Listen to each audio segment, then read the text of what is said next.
వాళ్ళు మొన్న గెలిచింది ప్రభుత్వ ఉద్యోగుల వల్లే. వీళ్ళు ఈవీఎంలు అంటారు కానీ ఈవీఎంలలో హ్యాకింగ్ చేసింది ఈవీఎం నడిపే వాళ్ళ మెదళ్ళని హ్యాక్ చేయగలిగారు వీళ్ళు. ఎట్లా అంటే జగన్ ఇంత క్రూరుడు, మీకు అంతా మోసం చేశాడు, నేనైతే చేస్తానంటే 1కి 25 కోట్లు జగన్కి 2019లో వేసిన వాళ్ళు మొన్న 1కి 50 ఓట్లు వీళ్ళకి వేసారు వాళ్ళు. ఎట్లా ఉంటదంటే కొంతమంది చదువు రాదు, ఎక్కడ నొక్కాలయ్యా అంటే ఇదిగో నీవే పార్టీ అని అడుగుతారు, ఫ్యాన్కి అయ్యన్నారు అనుకో వీళ్ళు సైకిల్కి వేసి అనుభవం అంటారు అనమాట. వాళ్ళకి అంత అవగాహన ఉండదు. అట్లాంటి ఓట్లు ఒక పోలింగ్ బూత్ లో కనీసం 150 ఉంటాయి, అందులో 50 ఓట్లు ఇటు వేసారు అనుకోండి కథం అయిపోయాయి. అదే జరిగింది అక్కడ బేసిక్ గా.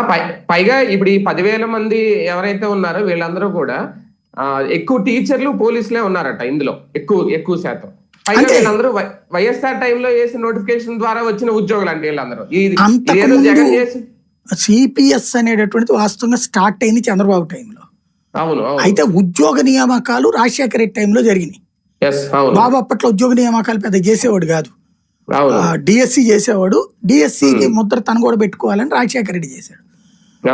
చంద్రబాబు టైంలోనే సిపిఎస్ ప్రారంభమైంది. ఆ సిపిఎస్ కొనసాగింది రాజశేఖర రెడ్డి అయినా.